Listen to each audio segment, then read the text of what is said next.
जरांगे पाटलांना नोटीस बजावा, हायकोर्टाचे आझाद मैदान पोलिसांना आदेश। मैदानाची क्षमता 5000 लोकांची असल्याची जरांगेंना माहिती द्या, कोर्टाचे पोलिसांना आदेश। जरांगेंना कायदेशीररित्या मुंबईमध्ये येण्याचा अधिकार नाही, सदावर्तेंचं वक्तव्य। तर न्यायालयामध्ये जाऊ, न्याय मंदिर आम्हाला नक्की न्याय देईल, जरांगेंची प्रतिक्रिया।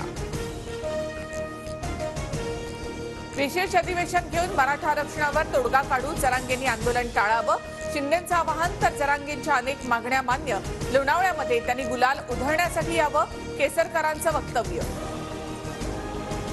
सार्वजनिक वाहतूक व्यवस्था बिघडणार नाही आणि रोड ब्लॉक होणार नाही, त्याची सरकारने खबरदारी घ्यावी, सदावर्तेंच्या याचिकेवरील सुनावणी दरम्यान कोर्टाचे आदेश। जरांगेंचा पायी मोर्चा पुण्यामध्ये दाखल, मोर्चामध्ये लाखोंच्या संख्येनं मराठा आंदोलक सहभागी। आज मोर्चाचा लोणावळ्यामध्ये मुक्काम, पुणे पोलिसांच्या विनंतीनुसार जरांगेंनी मोर्चाचा मार्ग बदलला। श्रीमंत मराठ्यांकडून आंदोलन चिरडण्याची शक्यता, निवडणुकीच्या निमित्तानं आंदोलन जिरणार नाही याची काळजी घ्यावी, प्रकाश आंबेडकरांचा जरांगेंना सल्ला।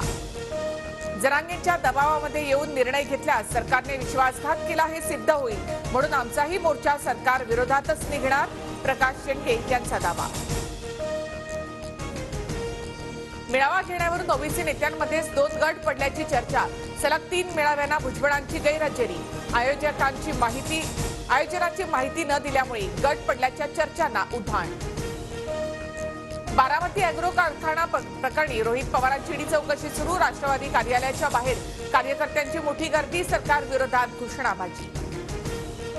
रोहित पवारांसाठी आजोबा शरद पवार मैदानात, शरद पवार राष्ट्रवादी कार्यालयामध्ये ठाण मांडून। तर चौकशीला जाण्यापूर्वी पवारांनी रोहित पवारांना दिलं यशवंतराव चव्हाणांचं पुस्तक। मी मराठी माणूस घाबरणार नाही, दबाव टाकतील वाटत असेल तर चुकीच्या माणसाशी भिडले, चौकशीला जाण्यापूर्वी रोहित पवार आक्रमक। रोहित पवारांनी संघर्ष यात्रा काढल्यामुळे कारवाई अशी चर्चा सुरू, सुप्रिया सुळेंची प्रतिक्रिया। तर फक्त विरोधकांना टार्गेट केलं जातंय, अनिल देशमुख यांचा आरोप। पळणारा नाही तर लढणारा दादा, रोहित पवारांच्या समर्थनार्थ ठिकठिकाणी बॅनर, सरकार विरोधात जोरदार घोषणाबाजी। ईडी आता भाजपची शाखा, आम्ही घोटाळे काढले, त्यांना अद्याप नोटीस नाही, संजय राऊतांचा घणाघात, संपूर्ण महाराष्ट्र रोहित पवारांच्या पाठीशी, असं वक्तव्य। महाविकास आघाडी सरकार असताना आमच्यावरही सूडबुद्धीनं कारवाई, मुंबई पोलिसांचा घरगड्यासारखा वापर केला, विरोधकांच्या आरोपांना नितेश राणेंचं प्रत्युत्तर। ममता बॅनर्जी इंडिया आघाडीतून बाहेर, काँग्रेसकडून तृणमूलचे प्रस्ताव अमान्य, लोकसभेमध्ये कुणाशीही युती करणार नाही, ममता बॅनर्जींचं स्पष्टीकरण। तर पंजाबमध्ये आम आदमी पक्षाचाही स्वबळाचा नारा। महाविकास आघाडीची उद्या मुंबईत महत्वाची बैठक, वंचितलाही बैठकीचं निमंत्रण, लोकसभेच्या जागा वाटपाबाबत उद्या अंतिम चर्चा, संजय राऊतांची माहिती।